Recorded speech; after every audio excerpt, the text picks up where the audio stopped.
sort of under siege. We have been having people getting arrested almost every single day. This is our second human rights briefing, and today's one will not be a repeat of what we showed last year. Basically what we're going to do is we're going to update on what has happened in 2010. Now one of the reasons why we do this briefings is because that we find that when the international human rights organizations talk about the issues, they focus mainly on human trafficking, migrant labor, and refugee situations. They don't talk so much about ethnic cleansing, they don't talk about extrajudicial killings, they don't talk about abuse of power, and those sort of things. So we want to bring those things to the forefront as well, because those are the key issues that affect the Indian minority in this country. And as you saw last week, and this week so far, we do not even have the right to assemble peacefully, the right to free expression, the right to form associations, and there have been arbitrary arrests without any charge. In the last 3 weeks, 79 people have been arrested at half a dozen locations, and our forums indoor have been disrupted. On Sunday alone, 183 people were arrested, and this included any Indian walking on the street. It could be shoppers, they could be reporters, they could be journalists, they could just be media cameramen, it could just be passerby. As long as somebody was walking along the streets near KLCC from 7 in the morning to about 9:30, and they had skin that looked like mine, they were arrested. They were stopped and they checked, their identity was checked, their bags were searched. Since then, there have been arrests on a daily basis, 14 on Monday, 5 on Tuesday, 8 yesterday, we are expecting 22 today, and another 8 more to be charged tomorrow. So we are under siege. Malaysia and the life of the Indian poor is beyond Kuala Lumpur. If you go to pubs in Kuala Lumpur, you may find Indians doing fantastic, drinking and drinking and drinking. And these people are the very few who have made it through the system. But basically for the Indian poor, the life is beyond imagination. But if you are in Kuala Lumpur and never had an opportunity to go outside Kuala Lumpur, you may not be able to understand the kind of life the Indian poor go through. I'd like to share with you some of our thoughts. This is our march on the 27th February, where more than 200 people arrested. The reason is because we do things which enable the opposition to capture 5 states, now they are with 4 states, which is also a history of the opposition party in the election. This did not finally translate into betterment of their life. That is the sad part.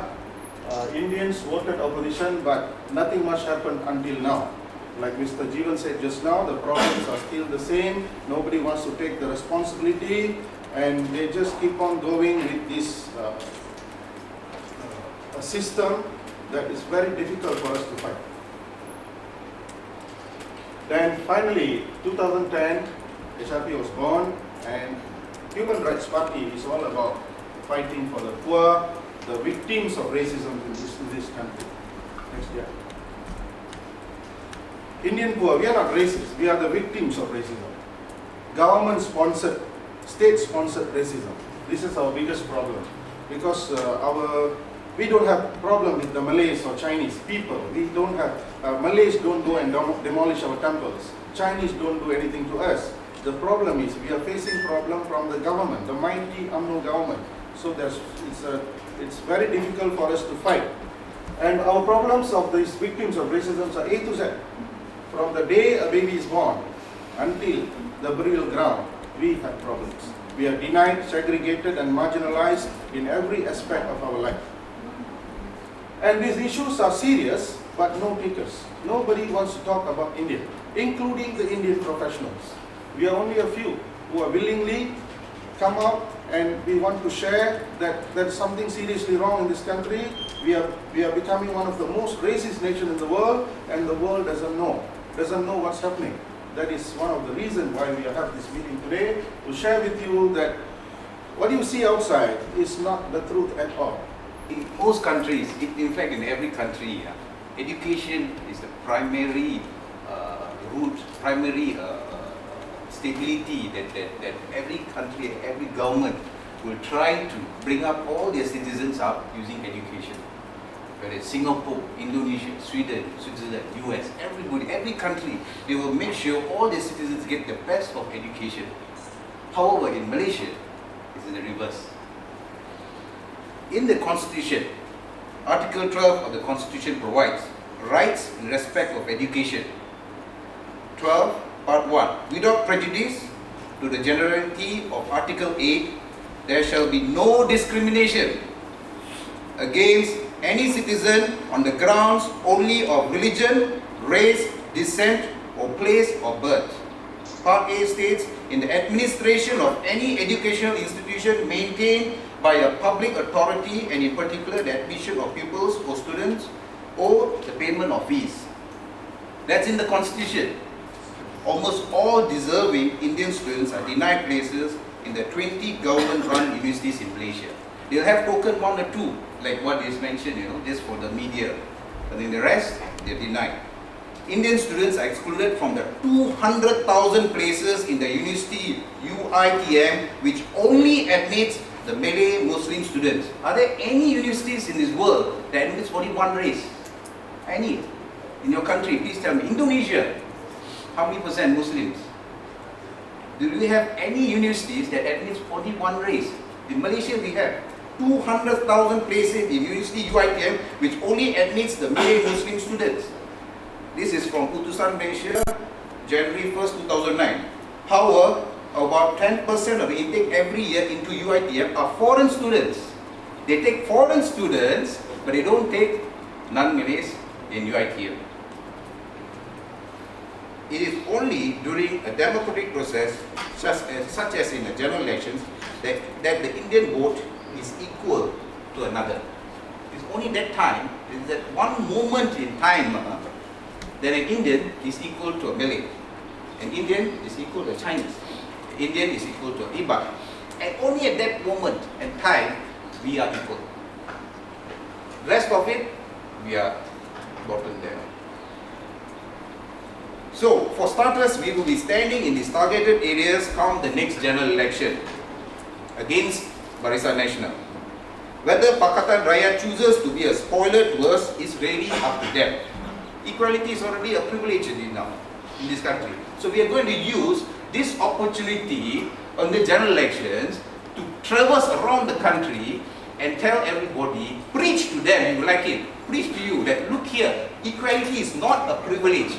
Okay, it is your right, it is your human right. Next question is on the poor attendance of last year's rally, the HINREF rally. Put it this way, 2007, the HINREF rally was a culmination of 50 years of pent up frustrations, feelings of marginalization, discrimination, 50 years. So it's like a balloon. It's like a balloon. It just swells up, swells up, swells up, swells up, and then it bursts. Very honestly, even I did not expect, we have got figures as high as 100,000 people who attended the 2007 rally. Even I never expected 100,000. I went there thinking that 3,000-4,000 people may turn up, because before that, I've been doing work. Before 2007, I've been doing human rights work for about 16 years.